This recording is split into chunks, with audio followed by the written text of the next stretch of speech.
Hi, everybody. Welcome to the Rambling Toffee podcast. I hope everybody's doing great this Monday. I'm looking forward to hopefully a good week for everybody. Today's episode is all about let's be as positive as possible. I think let's talk about the football on Saturday. Such a wonderful weekend in the sense of the sun shining. It was warm. It was fantastic. It just felt really positive feeling going to the game on Saturday to play against Sheffield United. Um, kind of everybody expected kind of will get a result against them on Saturday. So I'll get into that game in a moment and my outlook on the positive result that it was, what it means going forward for this season. Can we go in the game against Arsenal on Sunday? Can we actually get a result against them? Highly well. That's a negative because they're going for the title, so it'll be interesting to see. They'll want to win that game, so it's going to be a tough game down at Arsenal. But that's for next Sunday. That's for the last game of the season. So I'm not thinking about that at this moment in time. But yes, this weekend, absolutely, sun was shining. It was positive feel about it. It was Sheffield United who obviously have been relegated already. So and then they've been a very poor team this season, shipping I think over 100 goals now. So kind of an expectation there that we'll probably get a result, get the 3 points that we need to actually, stay in 15th. Hopefully, we can continue to stay there. But Brentford are not far behind, so we can still take the 15th spot at the end of the season. And also, it all good about the prize money and also some extra few £1 million. So that that will be absolutely fantastic for the situation that the club's currently in financially. So I'll get more into that in a moment. But yes, it was a positive. It was a weird game, not just a weird game, a weird feeling I had because I've not been used to it. I probably you guys are probably the same. I wasn't used to it. I just sat there and thinking, there's no stress, no thinking, oh God, we need to win this game.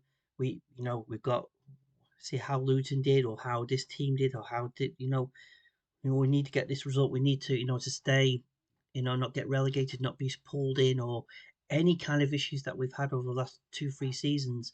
It was absolutely for me sitting there not moaning, which was the first thing because me and a few people around me, um, you know, we spend most of the time moaning about certain players, how they're performing, why they're doing this, why they're playing like that. And it was for the first half an hour or so like that. It was just like just chatting about what you're doing in the summer, or what chatting about being in this position where stress free, no anxiety, nothing to get ourselves get into and get right be into it.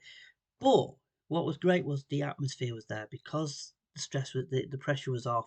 There was nothing to play for in the sense of we're only for to get you places in the Premier League so you can get the prize money for where your position is. It was just a nice atmosphere, everybody really chatting, enjoying the sunshine, enjoying watching the game, and actually seeing Everton play in some periods throughout that game, playing some nice football. It seems like you can tell the players with the pressure was off them as well, that they can go out there and just do their thing and and enjoy the game. And actually, the first goal was an absolutely fantastic goal. Some good forward play, an honour to McNeil, and McNeil got that ball through to Dominic Calvert-Lewin, who got past the goalkeeper in a wonderful little dink crossing, and Decore scoring.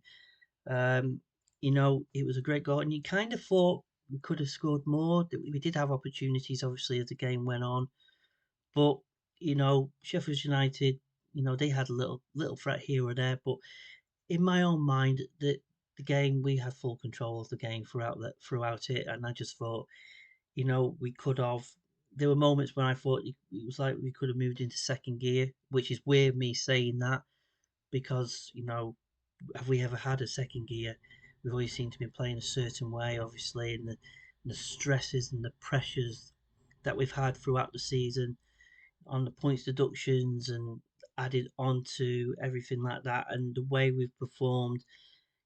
it's been a stretch and it's been very, very difficult to keep getting behind the team, keep on supporting the team, and but it was just nice to see that. But that's just, I wish we'd seen that more often throughout the season. But as I mentioned, we couldn't do that, and I think Sean Dyche was set up in a way, to get results really, and they set up, to get the points in the best way they possibly can with everything that's ongoing off the field, with the points deduction as well, everything added onto top of that, which has obviously been not just a massive pressure on us as fans, but also obviously the players, the manager, the coaches, the staff at the club, and everybody associated with Everton.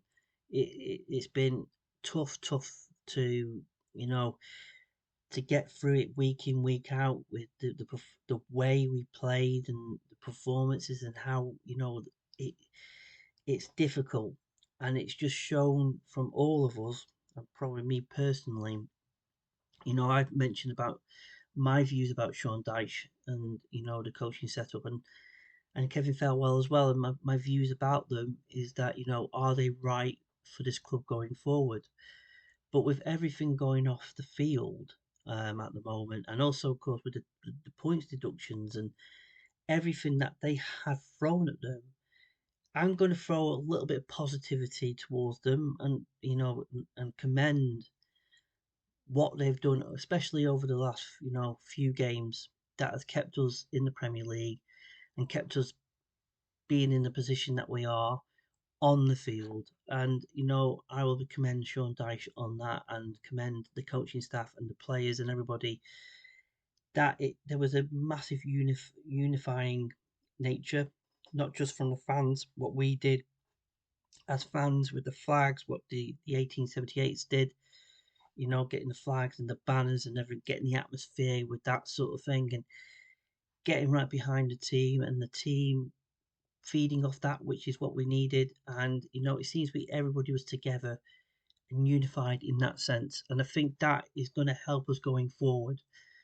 But the problem with me saying going forward is we are everything is still up in the air, and as much as what we see at the moment with the team that it was currently played over the last few weeks and the performances that we've had, and me, I will say commending Sean Dyche and his team for the setup and the formation and getting the players to play away. Him actually changing what he had to do, to get the best out of the players. Obviously, things weren't working for a long period of time. In that period of between when we only won one game in 16, when that was going on, and that game against Chelsea when we lost 6-0, I am honest enough to say at that point in time that he was not the right manager. He needed to leave. And he mentioned, I think, in an interview that there was a minority of fans who felt that way. I know Martin out there who's probably listening to this. He, says to me he's one dimensional. He's a one dimensional manager. He is, but he had to change something, change tact, which got the players on board, and obviously got the fans on board as well, to take us through to be in the position that we are in, that we're in the Premier League for another season, our last season at Goodison Park. And for me, I will give the plaudits and I'll give the positives from one point of view, but the future is very, very different. And at this moment in time, with everything, which I'll get onto in a minute about the off the field issues with the takeover and everything else regarding that, is that does he continue to stay in that role into next season? At this moment in time, with the situation that we're in, with not having any money, nothing able to actually make any kind of change if we ever did, I feel that he has to stay on longer, probably into next season, because that's just the way it is at the football club. And then and if he can develop and develop a squad and get better, and we improve and we go in the right pathway, then we can look at him differently, and we can say, well, does he have a long-term future at the club? That'll be for next season.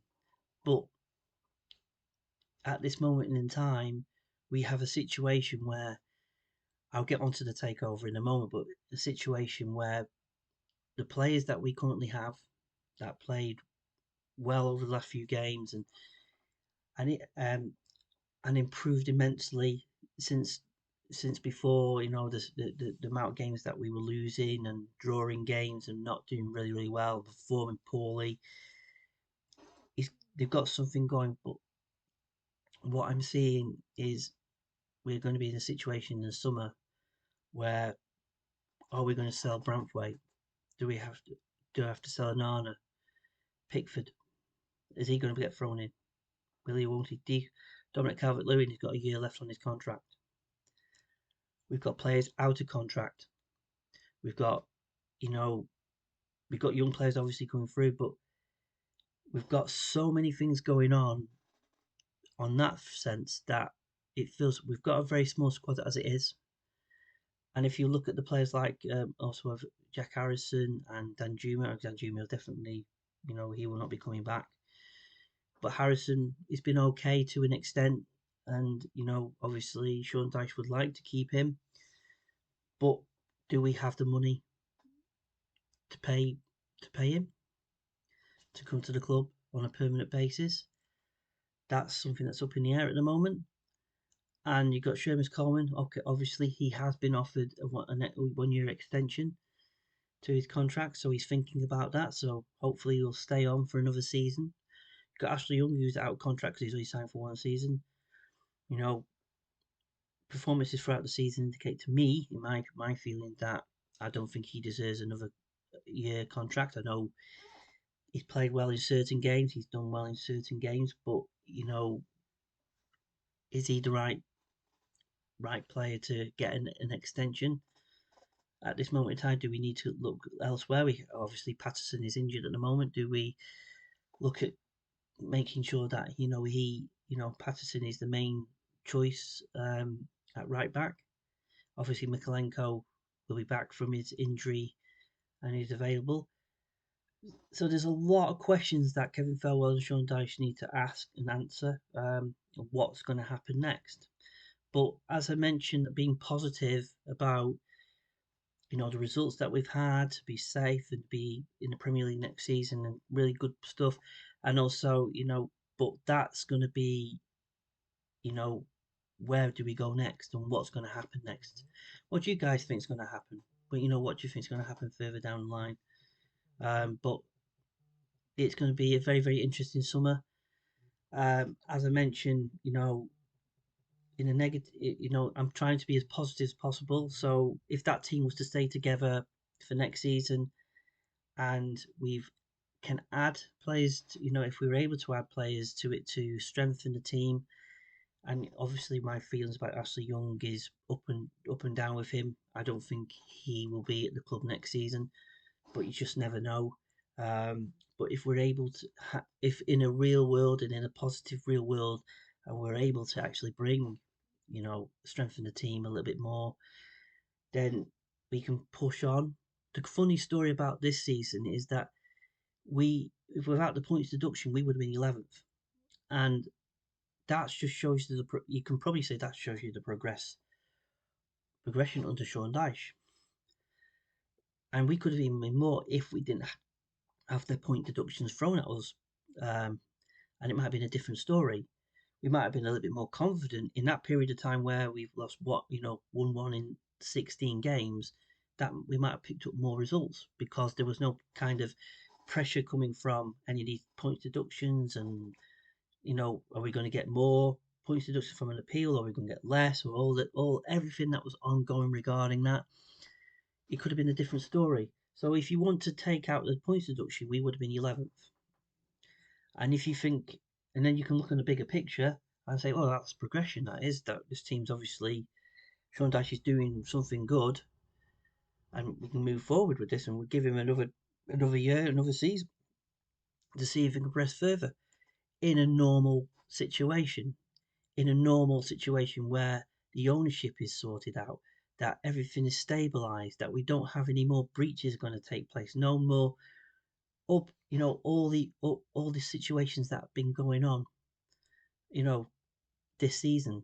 If we didn't have them in our way and everything was stable at the top end, and we knew that we're going to move into the stadium, that we've got, everything, and we've got a transfer kit, and we've got money to actually be able to strengthen, and also the likes of Jared Bradford doesn't need to go, doesn't need to leave the club if that happens, or Anana may decide to stay and may improve and get better. You don't know. You can never. Jordan Pickford, it gets mentioned that he may have to go because of the situation that we're in. But if in a real world, in a world where we have no kind of problems like that, we would have been looking forward to next season, maybe getting into Europe and you know, going in a really positive direction towards the new stadium, and maybe we could have been in a new stadium getting ready to play European football again. But that is the if buts and maybes. If our world was normal and we didn't have an ownership issue and we didn't have takeover and we didn't have PSRs and we didn't have all this shite thrown at us, we might be in a different story. So that's what my thinking is, and it's weird what looking at it, but it also just shows you that the teams that came up from the championship, it just shows you how poor they are. And we if we didn't have the point deduction, we wouldn't even be thinking about that position being a relegation scrap and all that sort of stuff. So in that sense, but they've been very poor, and the league's very poor anyway.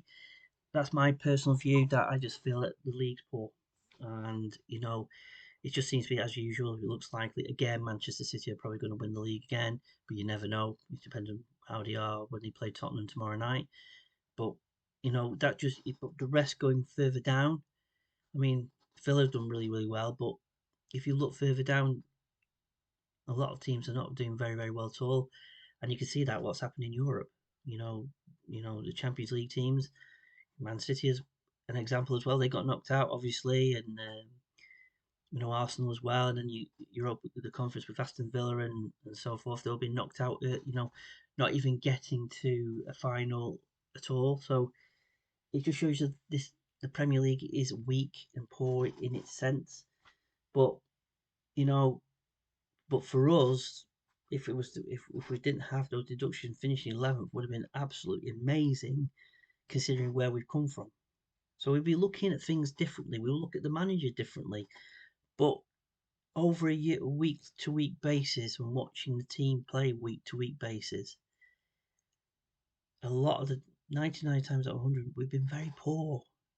The games we just set up defensively and set up in a way just to get results. And a lot of times they've not worked for us, and the performances have been poor. We give the ball away all the time, and you get frustrated by it when you watch them. When you watch them at home, you get the ball, and they're giving the ball away, and it doesn't feel when you're thinking they should be more comfortable on the ball. They should be the footballers, and they're doing tactics that you think why launching the ball to Dominic Calvert-Lewin when he's been fit, or Beto who is not suited to that kind of setup and formation. Chimiti, who's been absolutely fantastic lately and is actually showing signs of going to be a really good striker for us next season, which is a blessing in disguise, which is going to be great for if we ever for next season, that if Dominic Calvert is still with us, still at the club, that he can take on from him. Beto can hopefully improve more. I don't know, because Beto's been a bit of a failure in some senses. He has scored some goals. He does work hard, but it doesn't work. It doesn't work well in that formation. He's better, I would guess, next to another striker. That's my personal view. So yes, so the positives coming into in a sense, the positives will only happen as soon as the ownership issue is solved, and that the club has some sort of capital money to enable Kevin Farewell and Sean Dyche to bring in players to try and strengthen the squad, try to do something different. But it's going to be jiggery pokery. And if you read Kevin Farewell's piece in the program, we will have to sell looking likely our best players. He may not say best players, but it's looking like we'll have to sell. And it's looking likely, if you're looking at your assets, Jared Branthwaite is one of them. I would love him to stay, but it just feels that's it, unless nobody can pay up, for him to come, to go to another club. Anana's another one. Anana's been hit and miss all season, so will we miss him if he was to leave and we get a good fee for him? Not really. The big thing is, I will say that one player who's been absolutely fantastic over the last few weeks is Idrissa Gana Gueye. There is an option for him for another year. I hope they take up on the option because he's been fantastic. When he came back in, I think it was after the Chelsea game, came back in against Forest, and it was just a different. He just seemed to calm everybody down in that midfield, and we was able to start doing the job. And he was putting out fires. He was doing what he's been very, very good at, and also he was scoring goals as well, which is another part of his game he doesn't really show that often. But he was fantastic. So he's another player that we need to hopefully tie down for another season to get us through. Hopefully, in time that when that ownership situation is settled. So yeah, some positives going forward that hopefully with 777 no longer involved, no longer part of it, wanted to take over. Um, Hopefully, we'll have some better owners coming in with better ideas, with investment, with funds to enable the club to finally start to move forward the way it is. And my take on what happened last week was, for a long period of time on this podcast, week in, week out, I've always said about 777 partners, they are not right for Everton Football Club. And I just hope there was somebody else in the background who would be interested. But it seems to be what we're finding out that they had an exclusivity deal with Farhad Mashiri from the time that when it was announced that the intention was to take his shares, and it was agreed upon in September. But it seemed to be that's the case. So obviously, other people out there who may have been interested over that period of time just sat in the background and they couldn't come forward. They couldn't made themselves known because there was no point. They had to wait to see if what would happen with this with 777 partners. And as we've all seen over a long period of time, we've seen the issues that they've had at other clubs, the 16 legal cases that they got ongoing at the moment. They got fraud related issues going against them. They can't pay certain clubs like Standard Liège. There's all sorts of problems with them, and now they've been banned from footballing operations, while whoever's been appointed to deal with their finances and understand, to help, to get them in a position, whatever it may be. It looks like they're going to go bankrupt at this rate because the way they're going, they're losing money. But what really baffled me about the whole of last week was that obviously Alan Myers was the first to put out there regarding 777, and because of all the issues that was going on over the weekend and Standard Liège then coming into it because they're not players not being paid and so forth, we said that it's looking likely that Mashiri is going to, say bye bye and look at other alternative investors. So that that was going, but what was baffling me was they still put some money in, and I was getting a bit baffled and was thinking, why is it that it's looking likely that they're no longer going to be taking over the football club, but they're still putting another £8 million in after that was mentioned? And I went back to the Bobble, who, if you hear him on the Bullens View podcasts, and I'll mention something that what he said on the media roundup, which was last Monday. I think it was last Monday or Tuesday. I think it was last Tuesday. And basically, he, I went back to him and said, "Did you jump the gun?" And he came back to me and said, "No, no, I didn't jump the gun. It's what happened." And then he put out something they put something out on Patreon page, the news that basically it was all part of an agreement that had been signed between Mashiri and 777 Partners to pay that last amount of money. But what again baffled me is the fact is that they're not paying standard liège players and staff at one club. They've got issues with other clubs. They've got issues with paying and funding and missing payments and all sorts of things. But they could still find £8 million to pay Everton Football Club. The remaining, so roughly it's around 210 million has been paid to Everton to keep the lights on. And some people have said that, oh, we should thank them in some ways because at least they've been putting money in.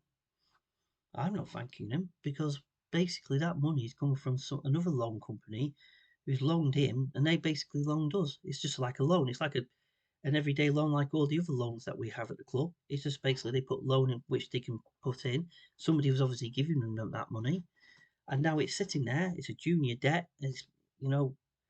And we'll have to pay them back at some point.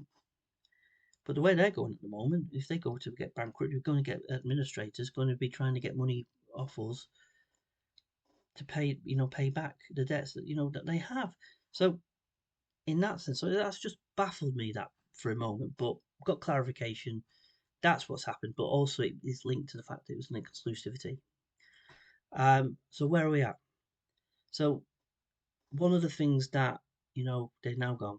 Obviously, my mind went to what the Bobble said on the Tuesday of last week when he said that Andy Bell, who has invested money like George Downing, has invested money with MSP into the stadium, and it seems to be that he referred to Andy Bell in this occasion that it's a full-time job working at Everton to actually get things sorted, to get things in place that this we can be in a positive position going forward.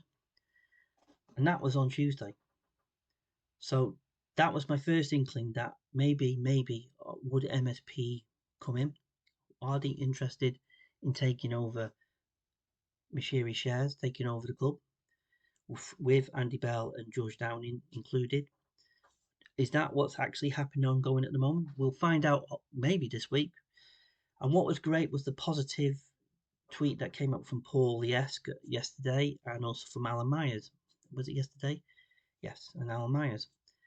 And they both were saying that got good Evertonians working night and day with everybody else to get some positive movement going forward. And we might find out more this week or in the next couple of weeks that our football, we'll get an announcement and get something coming forward, what the plan is going forward. And is it with MSP? The feeling is that if George Downing and Andy Bell are basically working night and day or putting the effort in to get something working and get something going, that may indicate that. Maybe are they part of a consortium? Maybe MSP are coming in short term and basically other investors are going to come in as well. I don't know. There is another group out there, I believe, another US group that are interested. Don't know who they are. So it's going to be an interesting period, but it needs to happen quite quickly. And obviously, that's what they're working hard and trying to get something in place that this club can go forward and into the summer and give Sean Dyche and Kevin Felwell and the tools to actually bring the players in to make decisions on players that we may have to sell and so on and so forth and everything, contracts and all that sort of situation. And pre-season friendlies because we haven't got even announced that. There's not even a new kit that's not been announced yet. So and I believe it's through Castor are taking over our kit manufacturers. Our final season, and we want to see, when will they be available? Will that be June, July? Will it be have to wait until about a month before the season starts before you can buy a shirt?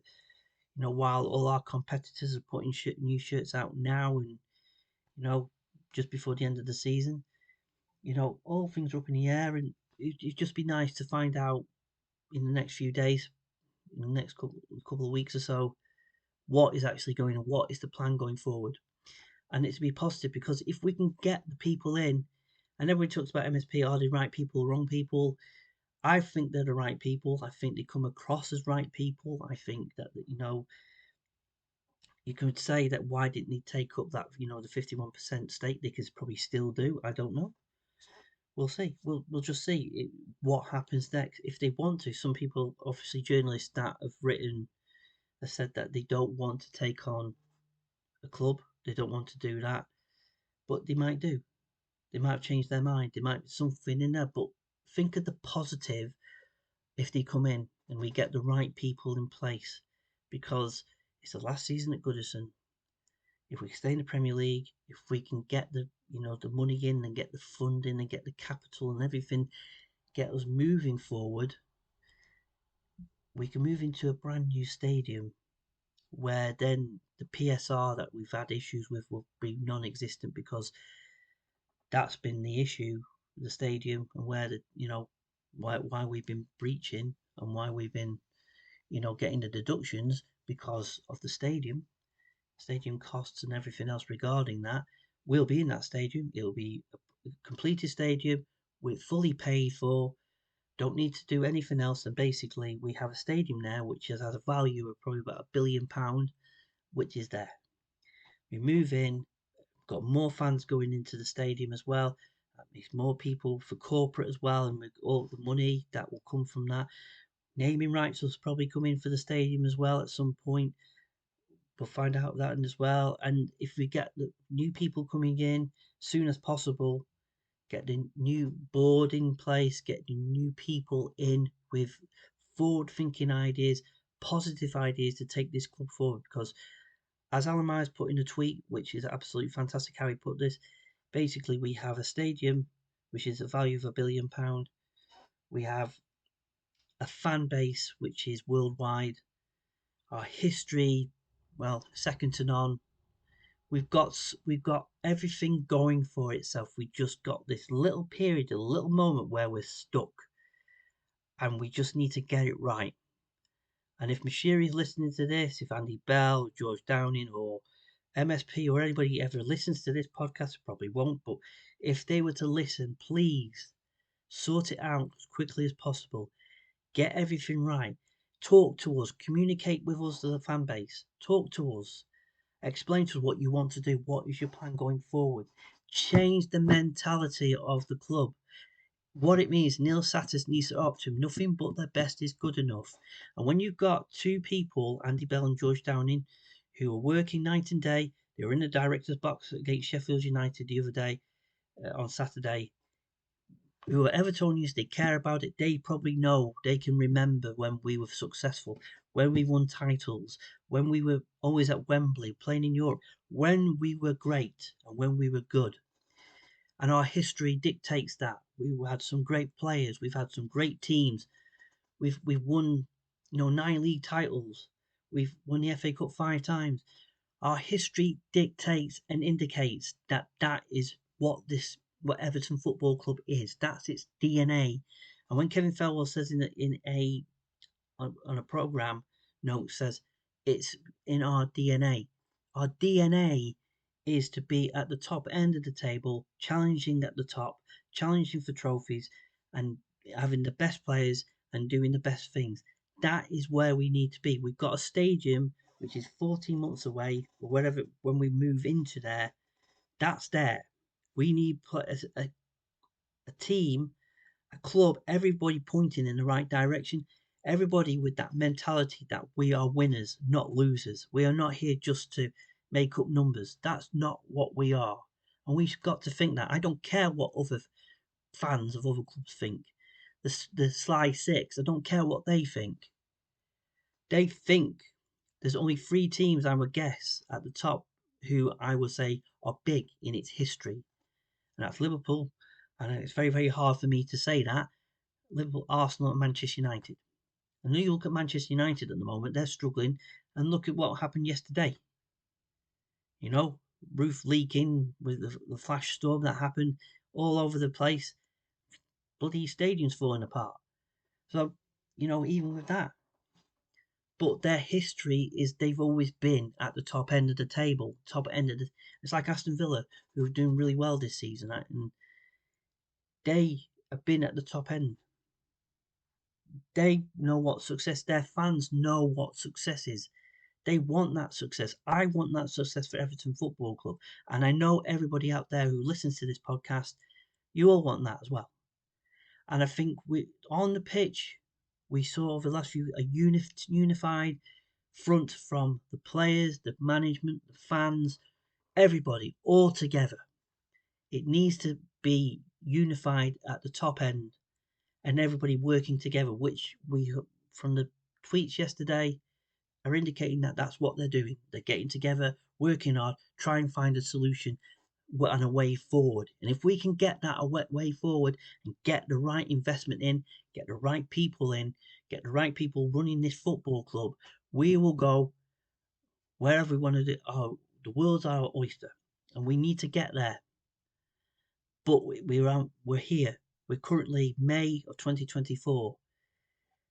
We need to get things right in the summer. We need to do the right things. I don't want to struggle next season with every game thinking, are we going to stay up? Are we going to do this? Are we going to do why? And then a points deduction thrown in again, or this and that. I don't want to go through that again. But it might be a very, very difficult season. I hope we can get something sorted now because it's been going on far too long. And the current owner of this football club has dragged it on for far too long. And it's now time that now is the essence. Because if it drags on and on and on and on, you know, I want bare thinking what next season's going to be like.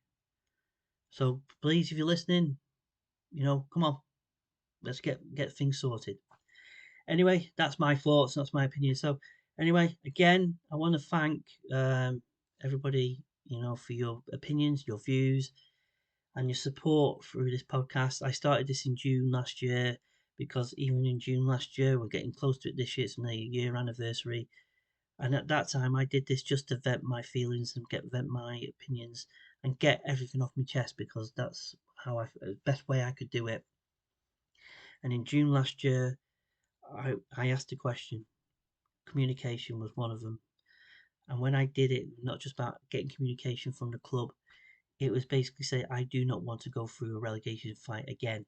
I want something changing this summer. That was last summer, and nothing's changed. And we just go on. And I feel more importantly now than ever that we need to do it now. We need to get this sorted now.